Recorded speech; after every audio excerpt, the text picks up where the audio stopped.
Upamanian kabang kalinagtaksan sang kaya masasanoy manto.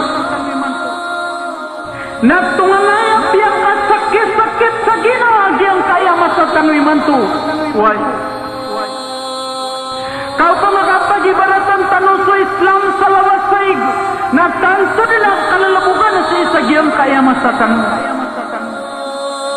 Sebab sa ayat din naman la adirun di malabog na sulit na sa mga watatan ng mga bayi.